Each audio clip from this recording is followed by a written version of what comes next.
மகத்தானவன் மனிதானே மகத்தானவன் மனிதானே மகத்தானவன். நண்பர்கள் அனைவருக்கும் வணக்கம். பதிவுக்கு போகிறதுக்கு முன்னாடி இது வரைக்கும் நம்ம சேனல் சப்ஸ்கிரைப் பண்ணலைன்னா சப்ஸ்கிரைப் பண்ணி சப்போர்ட் பண்ணுங்க. அண்ணாமலை அவர்கள் இன்னைக்கு ஒரு ட்வீட் போட்டிருந்தாரு. அதாவது கோயம்புத்தூரில் 45 ஒரு வயது பெண் அதிகாரியிடம் ஒரு காவலர் அதே அலுவலகத்திலே வச்சு பாலியல் தொந்தரவு கொடுத்துருக்கிறாரு. இதை தான் கேட்டிருக்கிறாரு. இந்த மாதிரி பாதுகாப்பு இல்லை, இந்த திராவிட ஆட்சி கையாலாகுது, திராவிட ஆட்சி என்னதான் எங்கே கொண்டு போய் நிறுத்துன்ற மாதிரி அண்ணாமலை அவர்கள் கேள்வி கேட்டிருக்கிறாரு. ஆனால் இங்கே சில கேள்விகள் தினமும் இந்த மாதிரி ஒரு விஷயம் வந்துட்டு தான் இருக்கு. இப்போ விளாத்திக்குளம் அந்த தூத்துக்குடி அதாவது 10ஆம் வகுப்புல முதல் மாணவியா வந்த அந்த பெண் அந்த உடல் வெட்டி தூக்கி வீசி இருந்தாங்க பாருங்க. அந்த நியூஸ் நம்ம எல்லாருக்கும் தெரியும்னு நினைக்கிறேன். ஆனால் அதில் போஸ்ட்மார்ட்டம் ரிப்போர்ட் 3 நாள் ஆகியும் கூட இன்னும் முழுமை பெறவில்லை அப்படின்னு சொல்லி எம்பி கனிமொழி அவர்களே சொன்னாங்க. ஆனால் இதெல்லாம் பார்க்கும்போது நம்மளோட டெக்னாலஜி ஹாஸ்பிட்டல் இதெல்லாம் இந்த அளவுக்கு தான் இருக்கான்ற மாதிரி நிறைய பேர் கேள்வி. 3 நாளையும் அது முழுமை பெறவில்லைன்னா இதே நினச்சி பாருங்க. அதாவது கரூரில் 41 பேர் இறந்தாங்க ஒரே நைட்டில். எப்படி அது முழுமை அடைஞ்சதுன்னு தான் எல்லாருக்குமே ஒரு கேள்வி. இதெல்லாம் நம்ம கேட்டோம்னா ஆனால் இதெல்லாம் மக்கள் தெரியணுங்கிறது தான். இதெல்லாம் அதாவது நினச்சி பாருங்க. ஏதோ ஒரு விஷயத்துல நசுக்கியோ ஏதோ ஒரு விஷயம் அங்கே நடந்திருக்கு கரூரில் கூட்ட நெரிசல்ல. அது எதனால என்ன ஏதுங்கிறது ஒரே நைட்டில் கண்டுபிடிச்ச நம்ம தமிழக அரசுக்கு. ஆனால் இன்னைக்கு இந்த ஒரு பெண் ஒரே ஒரு பெண் தான், அதுவும் 3 நாளாயும் முழுமை பெறலைன்னு நினச்சி பாருங்க. இதெல்லாம் தாண்டி திமுகவில் ஏதாவது ஒரு விஷயம் வந்தானா டைவெர்ட் பண்ண அவங்களுக்கு நல்லா தெரியும். என்டிஏவும் பாஜக கூட்டணி அமைஞ்சதுல இருந்து ஏதோ ஒரு விஷயத்தை வச்சு அவங்க உடைக்க நினைச்சாங்க. அதாவது அண்ணாமலைக்கும் எடப்பாடி பழனிசாமிக்கும் முரண்பாடு அந்த இதை வச்சு உடைக்க நினைச்சாங்க. அதுக்கப்புறம் எடப்பாடி பழனிசாமிக்கும் டிடிவிக்கும் இருந்த விரிசலை ஏதாவது ஒரு முயற்சி செஞ்சுட்டு இருந்தாங்க.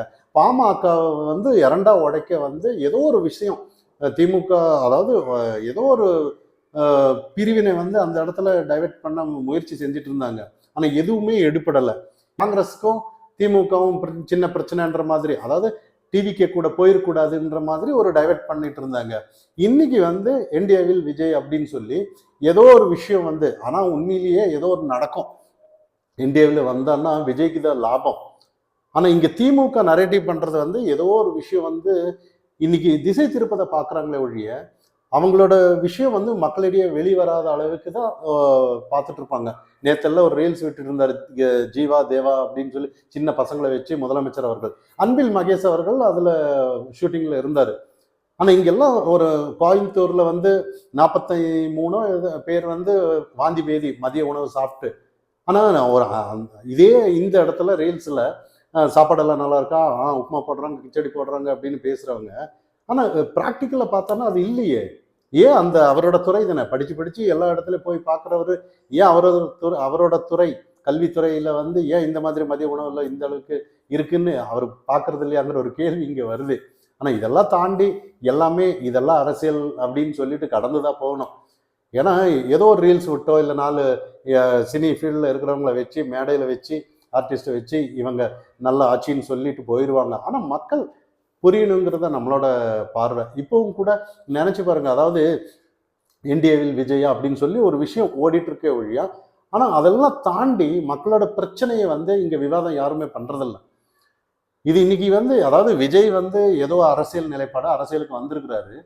ஆனால் அவர் நாளைக்கு அவரோட கட்சி வளரணுமா வளரக்கூடாதான்னு நீங்கள் அந்த மாவட்ட நிர்வாகிகள் எல்லாம் கூட்டம் நடந்திருக்கிறதா சில செய்திகள். அதில் நிறைய அதிமுகவில் நம்ம கூட்டணி கண்டிப்பாக போகணும், அப்படி இல்லைன்னா நம்ம தனித்து களம் காண முடியாதுங்கிற நிறைய செய்திகள் வருது. இது யதார்த்தம். விஜய் அவருக்கு இப்போ நிறைய கேள்விகள் வரும். இந்த அளவுக்கு விமர்சனம் பண்ணிட்டு எப்படி ஜாயின் பண்ணுறாங்க அப்படின்னு நம்ம கேட்கலாம். இதெல்லாம் அரசியல் சகஜம் தான் நம்ம கவனிக்கணும். அதை தான் நம்ம முன்னாடியே சொல்லியிருந்தோம். இங்கே தேமுதிக திமுக கழிவு ஊத்திட்டு இருந்தாங்க. இப்போ அங்கேயே போய் ஐக்கியம் ஆகலையான்னு தான் வைகோ அவர்கள். இதே தான் இப்போ டிடிவி தினகரன், அதே அதிமுக எடப்பாடி பழனிசாமி, இவங்க எல்லாமே ஒவ்வொரு கட்சியிலும் இருக்கு. ஆனால் இதெல்லாம் தேர்தல் களத்தில் எடுப்படாதுன்ற மாதிரி தான் நம்ம கவனிக்கணும். நாளைக்கு என்டிஏவில் வந்தாலும் கூட ஒரு 4 நாள் விமர்சனம் பண்ணுவாங்க. ஏன் நீ இதுக்கு முன்னாடி விமர்சனம் பண்ணியிருந்தியே என்டிஏவை அது இதுன்னு சொல்லி 4 நாள் ஓட்டுவாங்க திமுக. அதுக்கப்புறம் மறந்து போயிடுவாங்க. இங்கே யதார்த்தம் என்னன்னா கூட்டணி வலிமை அப்படிங்கிறது தான் இங்கே எதிர்பார்த்துட்டு இருக்காங்களே ஒழிய இதை தாண்டி மக்களுக்காக ஏதாவது ஒரு இருக்கா அப்படின்னு நம்ம கவனிக்கணும். ஏன்னா இன்னைக்கு வந்து மக்களுக்கு அந்த அளவுக்கு பிரச்சனை இருக்கு. மக்களோட நின்று இருந்தான்னா மக்கள் தானே ஆர்கானிக்கா அதை எடுப்பாங்க, ஆட்சியில அமர்த்துவாங்க. ஆனா இங்க யாருமே அதெல்லாம் கவனிக்கிறது இல்லையா? கூட்டணி வலிமை இதான் அப்படின்னு ஒரு பலமா இவங்க யோசிச்சுட்டு இருக்காங்க. இப்பவும் கூட டெல்லிக்கு போனாரு, நியூஸ் டைவர்ட் பண்ணிட்டு இருக்காங்க. ஒரு அதிக நேரமா விசாரணை பண்ணிட்டு இருக்காங்க கரூர்ல. என்ன விசாரணை எப்படி அது இதுன்னு ஏதோ ஒரு விஷயம் திசை திருப்பிட்டு தான் இருக்காங்களே ஒழிய, இங்க வந்து வேற மக்களோட பிரச்சனை இன்னைக்கு இந்த அளவுக்கு ஆட்சி லட்சணத்தை பத்தி யாருமே இங்க கேள்வி எழுப்ப மாட்டாங்க. அண்ணாமலை அவர்கள் தெளிவா சில பிரஸ் மீட்டிங்ல வந்து கொடுக்கும்போது மக்களிடையே கொஞ்சம் புரிதல் போயிட்டு இருக்கு. அது நல்லா தெரியுது. ஏன்னா இப்ப இது இல்லை, இதுக்கு முன்னாடி வந்து கேஸ் சிலிண்டர் கட்டுப்பாடு அது இதுன்னு சொல்லி சிலிண்டர் தூக்கி ஏதோ ஒரு பதட்டத்தை பீதி கிளப்ப முயற்சி பண்ணாங்க. காரணம் என்னன்னா இங்க வந்து திமுகவோட ஒரே குறிக்கோள் என்னன்னா அவங்களோட பிரச்சனை, அதாவது அவங்க ஆட்சியோட இயலாமைய வெளியில மக்கள் பேசிடக்கூடாதுங்கிறதுல வந்து பலமா நின்றுட்டு இருக்காங்க. இன்னைக்கு கூட நிறைய விஷயங்கள் இன்னைக்கு வந்து நம்ம கவனிக்கப்படணும். ஏன்னா டிவிகே வந்து சப்போஸ் இந்தியாவில் வந்தாலும் கூட டிவிக்கே தான் எதிர்பார்த்துட்டு இருக்காங்க. வந்தாலுங்கிறத விட டிவிக்கே தான் இப்போ எதிர்பார்த்துட்டு இருக்காங்க. அதிமுகவோ இல்லை இந்தியாவோ கூப்பிடல. ஏன்னா ஒரு வேளை சப்போஸ் நாளைக்கு திமுக ஆட்சிக்கு வந்துட்டாங்கன்னா டிவிக்கே வந்து இனி லைஃப் டைம்லயே இருக்காது. அடுத்த ஆட்சிங்கிறது இருக்கவே இருக்காது. ஏன்னா இதுக்கு முன்னாடி வந்து திமுக எதிர்த்தவங்க வந்து ஐக்கியமா இருக்காங்கன்னு தான் நமக்கு தெரியும், கமலஹாசன் இவங்கெல்லாம். ஆனால் டிவிக்கே ஒரு வேளை தனித்து நின்றுட்டான்னா அதுலேயே திமுக வந்துட்டான்னா ஏன்னா அடுத்த ஜெனரேஷன் எல்லாம் டிவிக்கே இருக்காதுன்றதுதான். அது வந்து கண்டிப்பாக இப்போ இருக்கிற அரசியல் டிவிகேவோட ரசிகர்கள் அரசியலாக மாறி இருக்காங்க. அவங்களுக்கு தான் ஏதோ ஒரு ஞானம் வந்து இல்லைப்பா இப்படியெல்லாம் இனிமே வந்து நாங்கள் தனித்து களமாடினா ஏதோ ஒரு கூட்டணி வலிமை இருந்தால் தான் அது கண்டிப்பாக நடக்கும். ஏதோ ஒரு ஓட்டு வித்தியாசம் வாங்கலாம். அதுவும் ஒரு தொகுதிக்கு வந்து ஒரு 5000 10,000 ஓட்டு வாங்கலாமே ஒழிய தனியாக ஒரு எதிர்கட்சியாவோ இல்லை இதெல்லாம் வரவே முடியாது.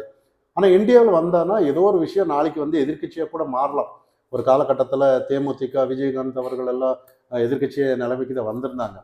அப்படி வந்தாதான் டிவிகேக்கு ஒரு பலன் நம்ம கவனிக்கணும். இங்கே வந்து அதிமுக ஆல்ரெடி என்டிஏ கூட்டணியில் பலம்தான்.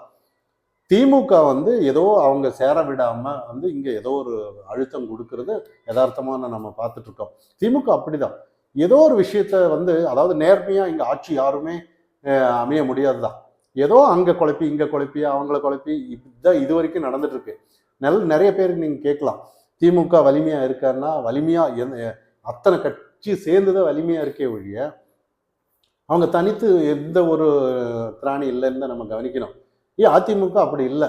அதிமுக வந்து ஒரு கட்டுக்கோப்பா இருக்குன்னு நம்ம கவனிக்கணும். இப்போதைக்கு திமுக அத்தனை கட்சி சேர்ந்தா மட்டும்தான் வலிமையை ஒழிய அதிமுக அப்படி இல்லை, ஒரு கட்டுக்கோப்பா நம்ம கவனிக்கணும். ஆனா இன்னொரு விஷயம் என்னன்னா என்டிஏல வந்து இப்போ ஏதோ இன்னைக்கு வந்து அவங்களோட தீவிரமா பார்க்குற ஒரே விஷயம் என்னன்னா திமுக வீழ்த்த மட்டும்தான் நினைச்சிட்டு இருக்காங்க. என்டிஏ கூட இங்க நாங்க வரணும் இல்லை நாங்களும் எதிர்கட்சி வரிசையில இருக்கலாம் அப்படின்னு யாருமே இங்க யோசிக்கிறது இல்லை.